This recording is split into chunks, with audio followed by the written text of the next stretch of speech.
Ladies and gentlemen, young and old, this may seem to be an unusual way to present a show, and speaking to you before the video starts, we have an unusual subject: Islam in the fabric of America today, myths and realities. As you all know, September 11, 2001 events in American soil and continuous terrorist attack keep many Americans and others around the world asking how such atrocities could be and done in the name of Islam. Today, there are many frictions that create borders and disputes along the religious divides that we find in the world. However, at Religion Without Borders, we find that along those borders, along those separations between religions, we're trying to create outposts of conversation.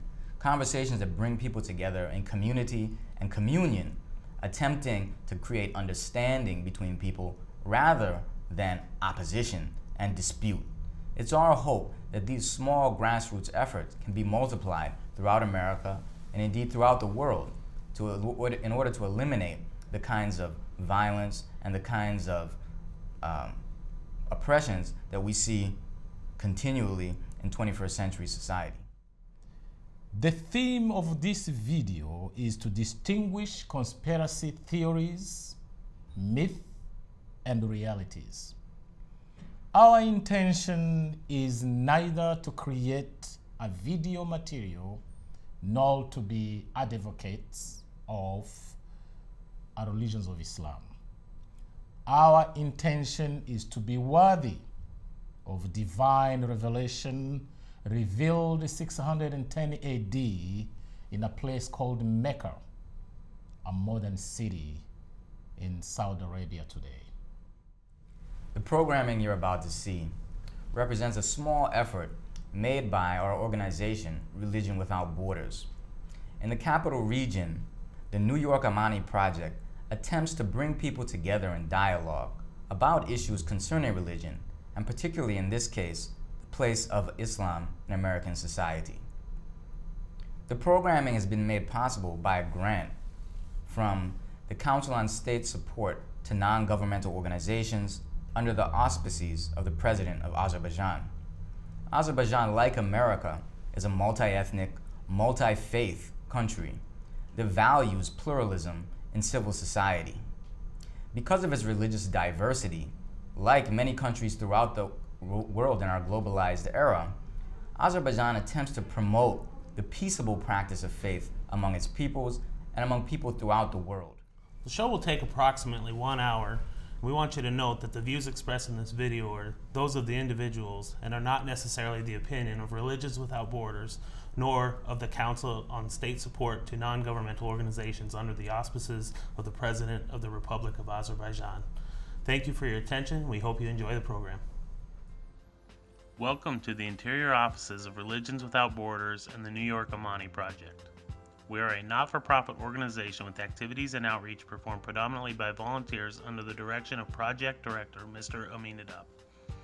We provide equal volunteering opportunities to all individuals regardless of their age, sex, color, race, creed, national origin, religion, marital status, sexual orientation, political beliefs, or disability that does not prohibit performance of essential job functions.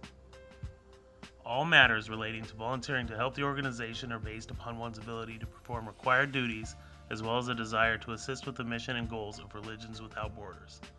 If you are interested in helping us fulfill our vision, please do not hesitate to contact us. I'm a staff member of Religions Without Borders. I just attended our first stakeholders meeting and I'm very enthusiastic and excited. It went very well. We had a lot of attendance between 10 and 15. I was really surprised at how much participation we got, how much enthusiasm there was, and so many people have decided to come back and join us again. I think it was a very big success. My plans for working with the program include some educational programming, I hope to be able to develop some lesson plans on human rights and the First Amendment and how it relates to the New York Amani Project, and our current project, which is developing a better relationship between Muslim and non-Muslim communities.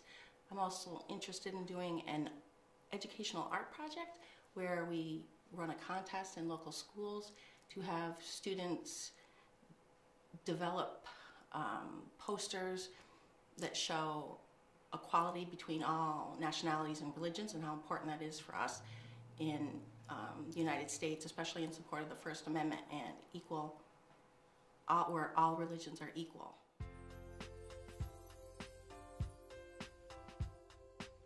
Saudi Arabia is number 6. They get most of their weapons from us. We get a good price on oil from them. It's really sad. Yeah, 9/11, we're told out of 19 hijackers, 15 were from what country? Yes, we are told that 15 out of 19 hijackers on 9/11 were from Saudi Arabia. I'm not saying all of this is true, but I wouldn't be surprised if we are provoking this terrorism. So we could stop all of this immediately and just get off of foreign oil. It's not just terrorism. We're even ruining this world. There's something called climate change. What's going out of the exhaust pipe when we burn gas in our car, nobody wants to get behind that car and breathe in what's coming out of the exhaust pipe. That's going into the atmosphere, and it's staying there. Experts in this country are telling us that it's not going away. Carbon dioxide, they said when it gets above 350 parts per million, there's no going backwards. And unfortunately, it's now over 400 parts per million. I'm sorry, but this is the truth. Interesting ways to kind of see how the perceptions are, because of course this all kind of centers on perception. I'm going to just minimize this for a second. I'd be happy to distribute that list too, you know, for further reflection after we leave today. But I wanted to go ahead and move on to, when you got the letter, you probably had you had 3 questions that were listed there, or maybe you didn't, but I have them here. So, because the Amani Project really focuses on awareness through media and how that shapes our perceptions. So we started with the question of how Islam is perceived and what the perceptions are, or Muslims themselves, the people. And we came up with this list. So the first question, I think I'll just open this up, if that's okay, rather than discussing in small groups. How do you feel that the media has shaped the view of Muslims in the U.S., Muslim Americans, and the religion of Islam in America? We already kind of started that discussion. Because it goes for sensationalism, not news, not honest news. The BBC is the exception, and thank God I can get it in the United States. It's destructive. The media is negative in my experience.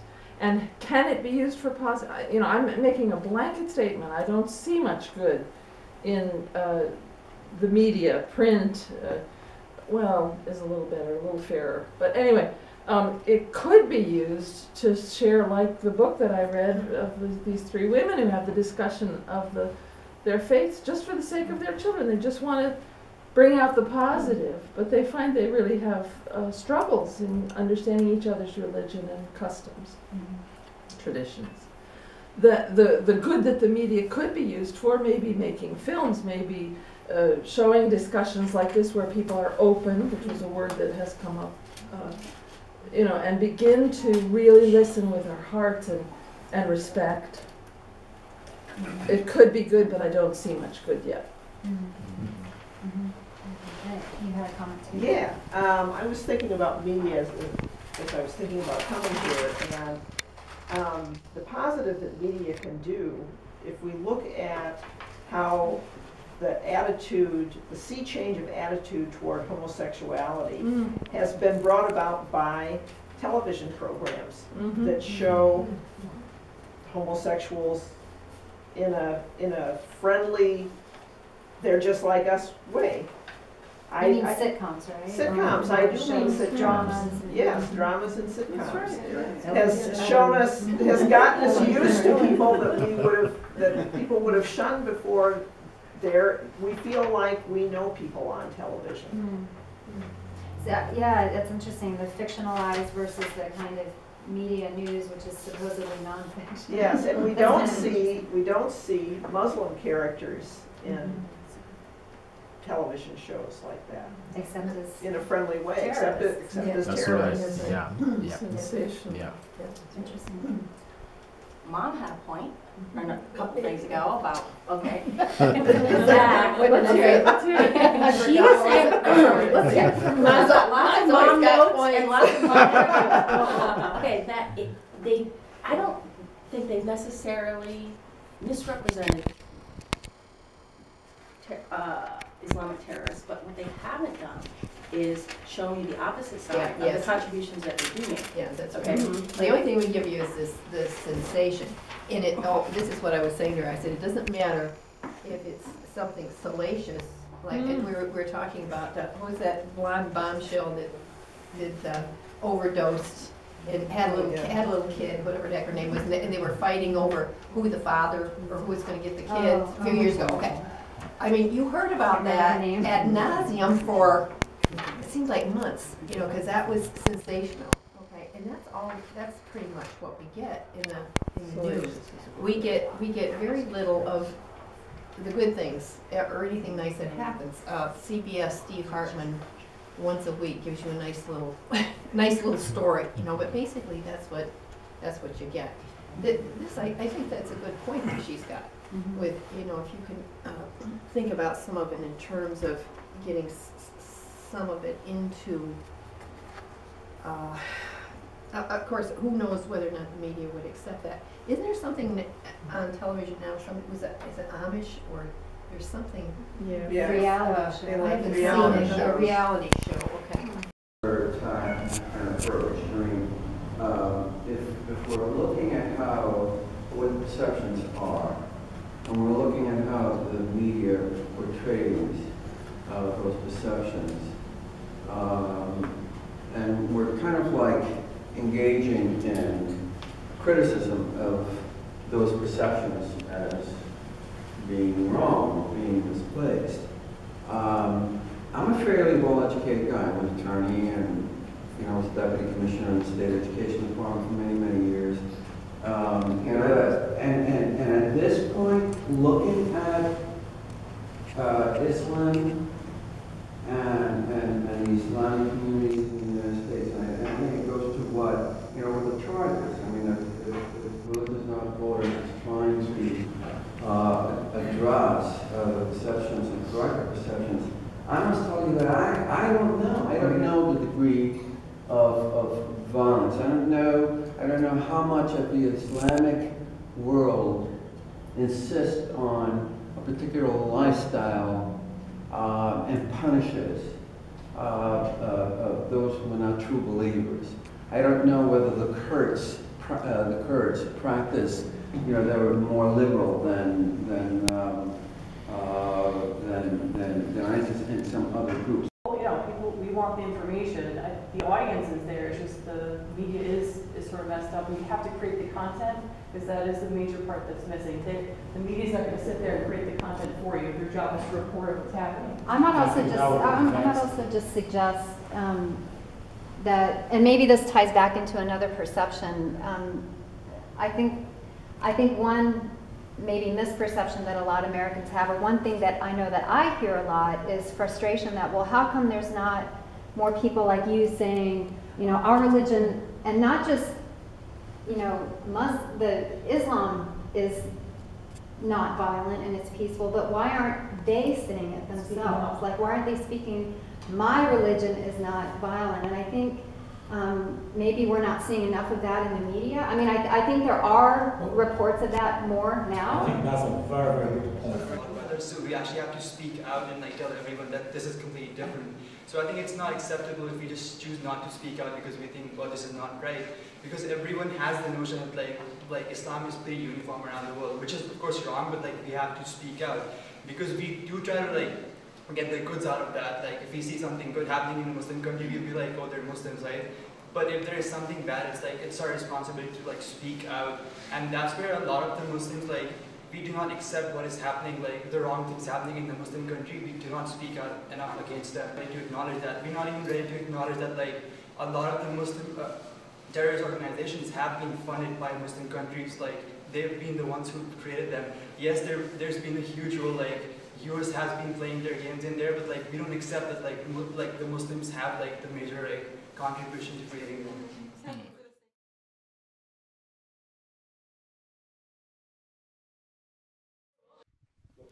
All right, we have with us a student from Union College.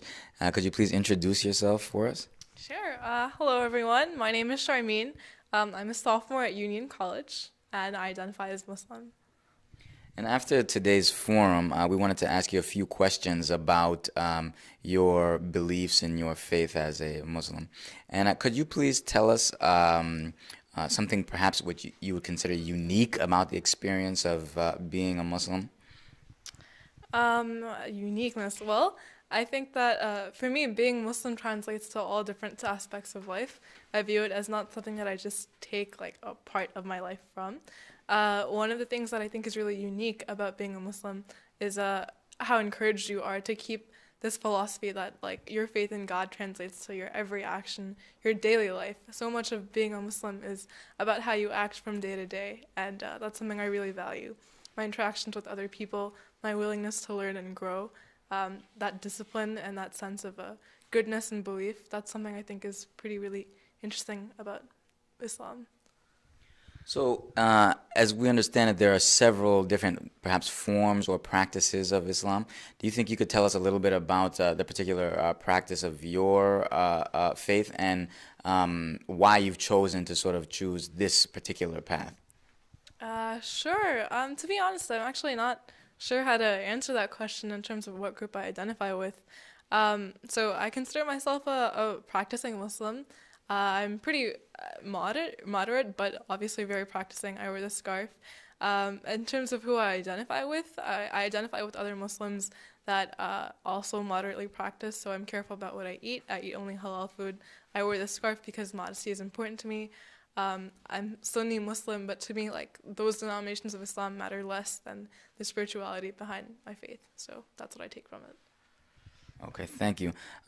We'd also like to know about the process of sort of perhaps becoming a Muslim. You know, is it something that you grew up with, or was there a point in your life where you sort of took it on formally, you know, consciously, something like that? That's a really good question. So I was born and raised in a Muslim household, but religion is something that you choose, I believe, very actively for yourself, and that's the same for me. For example, like nobody in my family really wears hijab, but when I was a few years ago in high school, I started evaluating myself, my faith, and what it meant to me a lot more, and then it was something I was much more active about from then on. But I would say, like, in general, my household, my parents, everybody really encourages you to think for yourself and choose for yourself. That's the way religion, I think, really is at the end of the day. Not just a community experience, but something that's very personal and something that you actively choose for yourself. Thanks for that answer. It's very interesting. Finally, or not finally, we had one other question about some of the sort of the myths that may be surrounding Islam, particularly in American society.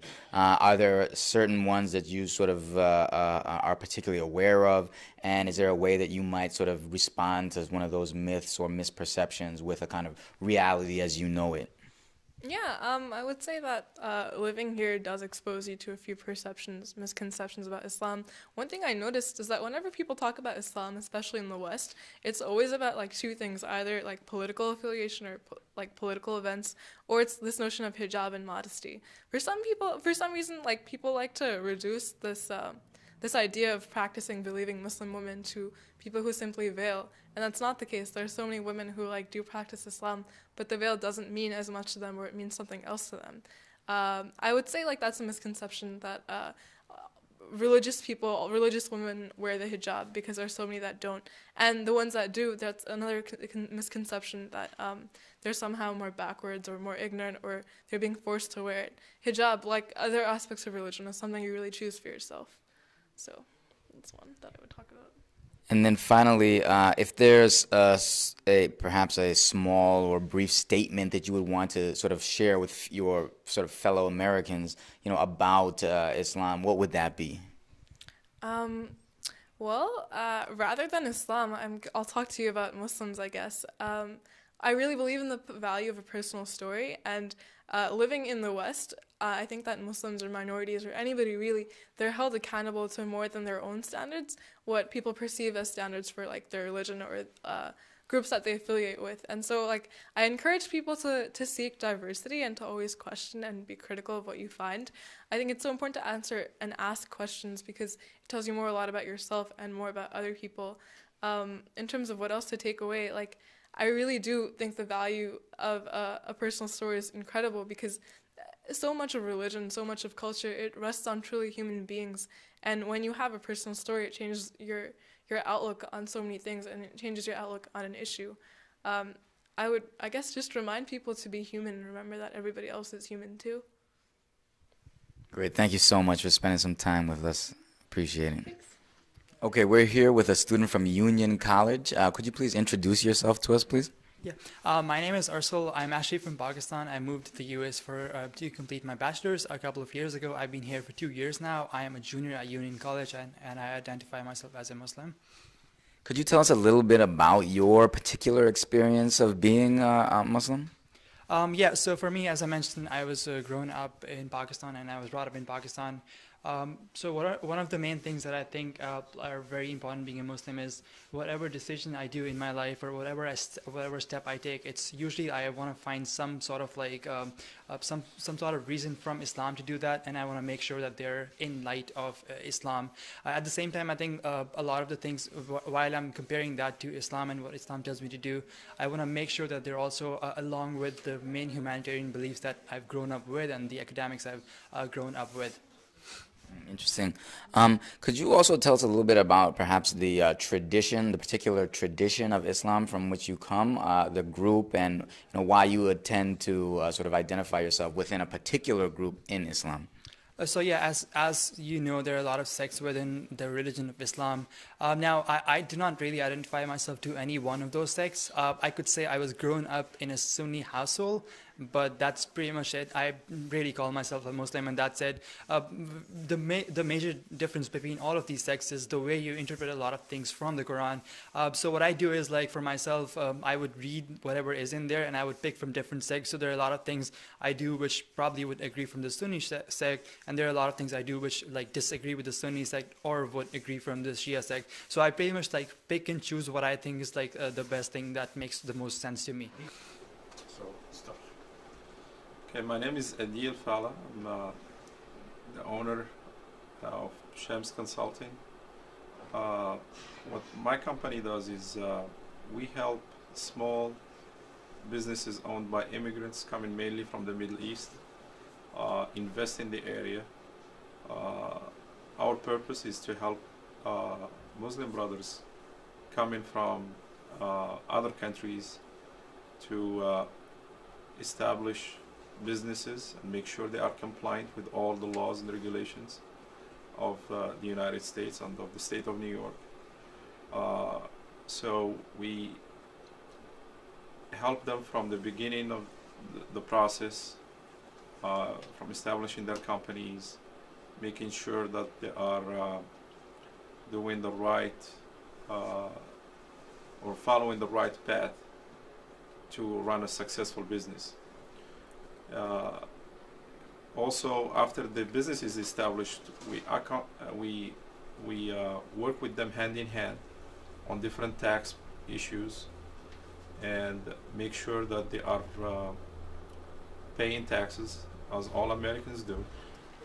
Actually, I'm an American Muslim. I'm not born overseas. I embraced Islam some time ago, say in 1980s, and I find it's a very good answer for some of my issues. In America, here, there's many problems, and Islam solves them, whether it is drug problems, alcohol problems, and also get to meet various people from different countries, and we communicate and we share our ideas, and I familiarize them with the American culture, and they familiarize me with Islam. Now, there's a percentage of Muslims in America. I couldn't give you the exact percent, but it's not as numerous as other places around the world, such as Asia, Africa. So the input from other people, from other countries, is very important, so we could get a correct understanding of the Islamic faith. Hello, my name is Moshe Ftahi. I'm a Yemeni American. I'm a U.S. citizen. I came here in 1993. At that time, I was 6 years old. I work for Shems Consultant. I'm also a registered tax preparer, where we help most of our Middle Eastern and Muslim business owners report their quarterly sales tax every 3 months. We also prepare their final tax returns every year. And we also help them with their translations with all their immigration forms, and prepare their immigration forms to bring in families from overseas. I'm really happy that Amani Projects is working on this project to help Americans understand what Muslims are and what Islam is really.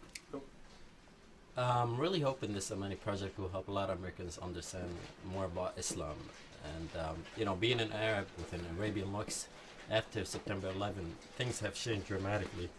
Last week I was picking up a family member, and people would stop eating, drinking, or reading, and just to look at me. You know, people sometimes can be so superficial and treat someone in a suspicious way just because of the way they look or they're religious.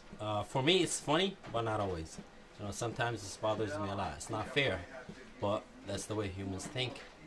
We can generalize and try to sort things into pattern, but that's the way things work. I'm just hoping that this project, the Amani Project, will help a lot of Americans understand how we feel, and how Islam is really, you know, all about peace.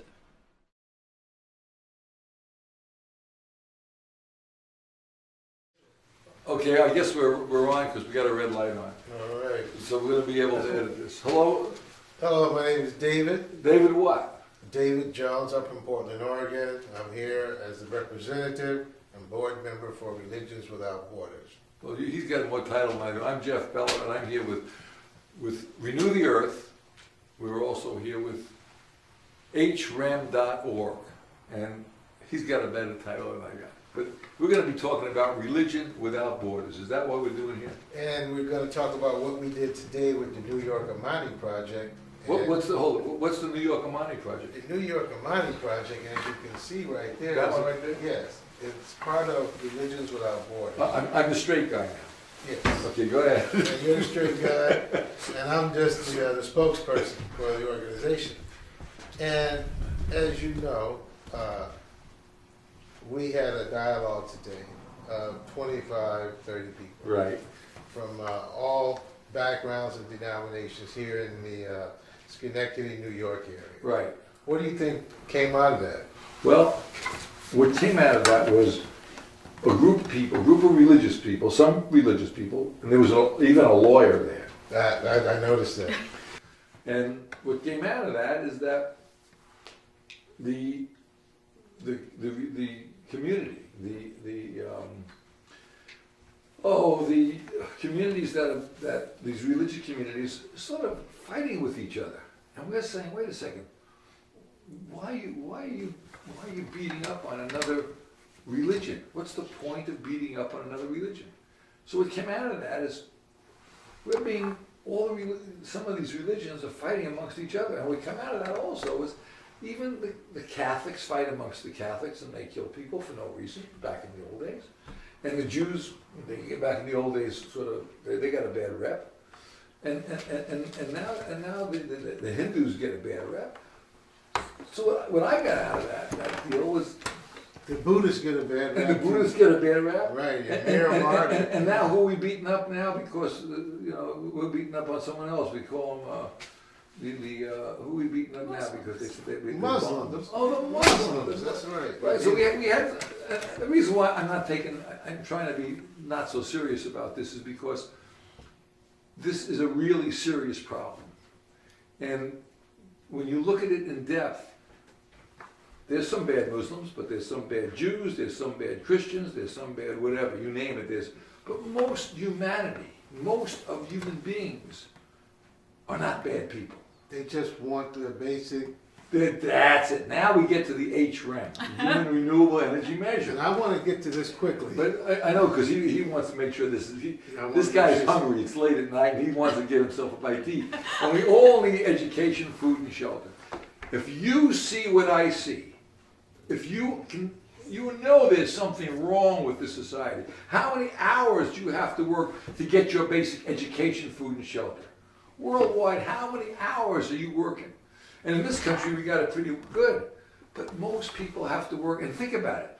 You have to, first you got to get an education, then you got to pay your education off, then you need a car, you need a place to live, not just to get your basic food. That's your whole life, right? That's your whole, gone. Then you got to sleep 8 hours a day, you work 8 to 10, maybe 12 hours a day. Right. How much more you got left? Nothing. And all you need is your education, food, and shelter. Right. So if we can just say, wait a second, let's simplify this. I'm going to make it easy. Thank you. I want to make it real easy that Religion Without Borders is bringing something together that all humanity, all human beings in the world are brothers under the same planet. And sisters. Pardon me? And sisters. And sisters, brothers and sisters. We got to remember that. And in religion, it says in most religions that all men are created equal, and they also meant women in that deal, I think. Sure. So if all humanity says that no matter what, we're missing, and what's missing in the economic world is a basic essence for what a human being has value. A lot of the people, I listened to a preacher the other day, and he was saying, you don't think you've got value, and that's why you wear gold chains and you put gold rings on. That gives you a false sense of value. Well, it is true. But you have value, intrinsic value, and your value is worth, because you've got a mind, and your mind and your ideas are worth something. You take that mind, you put it into your labor, and therefore you sell your finished product. But the reality is, every human being in the world has value, and that value is their education, food, and shelter. I like that. And not money. Now, if you want to put money on it, it doesn't matter. You can put any number you want on it. The point of what I'm trying to get at is we all know there's something wrong in the world. But if everyone in the world, for a minimal amount of time, 1 to 3 hours a day, 15 hours a week, would have their education, food, and shelter, we got it. It's done. Now, you say, oh, that sounds like a communistic society to me, baby. Or socialist. No, it's not. Because now you've got more time.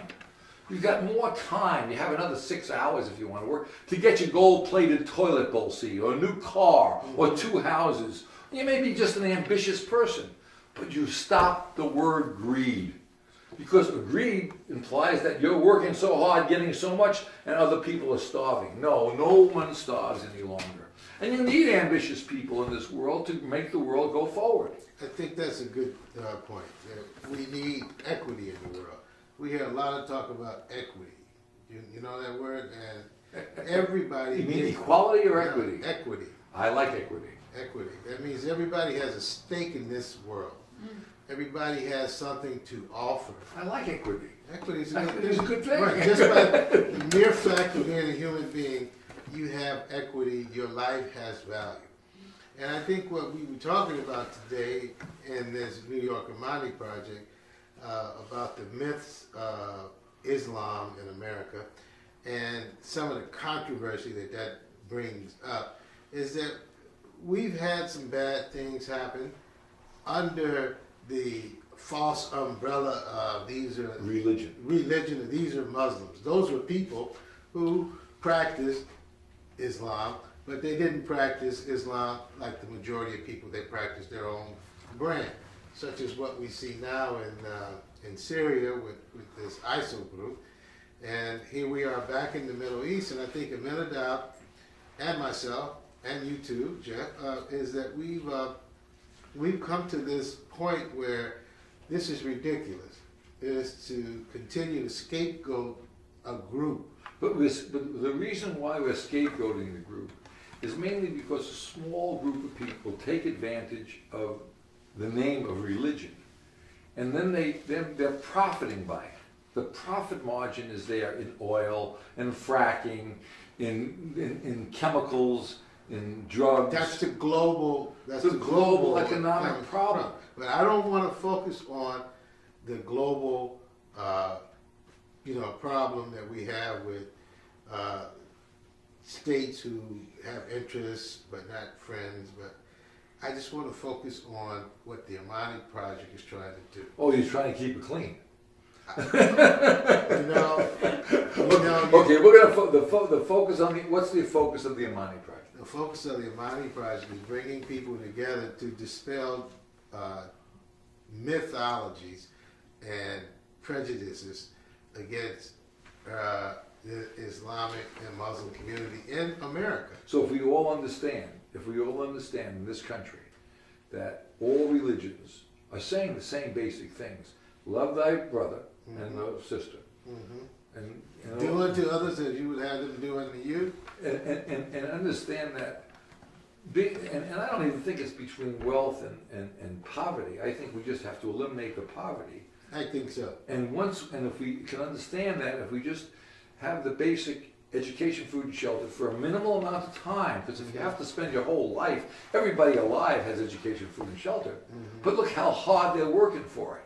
Right. So if you can see what I'm seeing, if you can understand what I can, please check out the Amani Project. Please check out the HREM, and that HREM means Human Renewable Energy Measure. And someone once said, what does that have to do with anything? Check it out. We finally did a program today with a professor who's a physicist, and he explained it quite well. It's easy. It's real easy. I agree. The world is not a dangerous place, but we get enough information from our media sources, our news sources, that we believe that the world is a dangerous place, and we believe that certain people are dangerous. Consequently, we have these alerts, we have these ways of identifying people. Now, in New York, we even have people who are under suspicion because they might have Ebola. Well, this is. We're always under If you fear. want to control a society, you fear. If you can make them fearful, you can control the society. Fear of the other. Fear of something else. Don't be afraid to go to that place. Be afraid to go into that area. And the reality is that's how they control the world. They control the world the ingenious way. They're controlling the world through fear. Tell them why they need us. If I was the government, I want to make sure they know why they need me. Well, that's why we have one of the largest defense budgets in the world. And this is why we sell weapons around the world to other governments, because people, for whatever reason... I thought you were going to keep it clean. Cut that part out.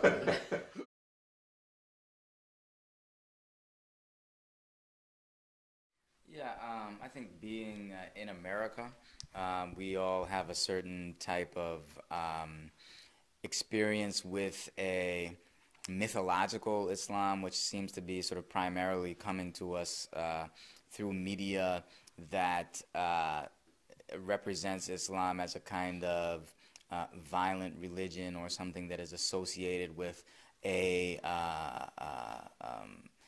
non-Western and particularly perhaps oppressive form of life. And I think that it's really unfortunate that most Americans get their perception of what Islam is through a media which is quite biased in the way that it represents many things, including the Muslim faith. I mean, I think that it's, you know, we don't want to oversimplify the way that media operates in America. There's a diversity of perspectives out there, but it does seem to me that the dominant ones, the ones that provide many Americans with their perspectives on the world, tend to focus and their coverage on the what you would have to call sort of the most negative aspects of Islam. And I think that that's really problematic, as I said before, because Islam is such a diverse faith and it's so rich in very many ways that most Americans are not able to interact with or to see. I think that because of the sort of the difficulties that face any sort of minority group in any place, in any culture, any nation, I'm particularly sort of attuned to and sympathetic to the difficulties of my Muslim brothers, you know, here in the U.S. And I think if there was a simple statement that I would sort of extend to them is that you are my brother, and I believe, you know, that we are part of this one human family, and that within America we happen to be residing in the same nation, and I consider you sort of my equal, my partner, and, you know, a member of my family, my brothers and sisters. And so I think that it would primarily, my message would be one of sort of brotherhood and familial kind of love, basically. Right.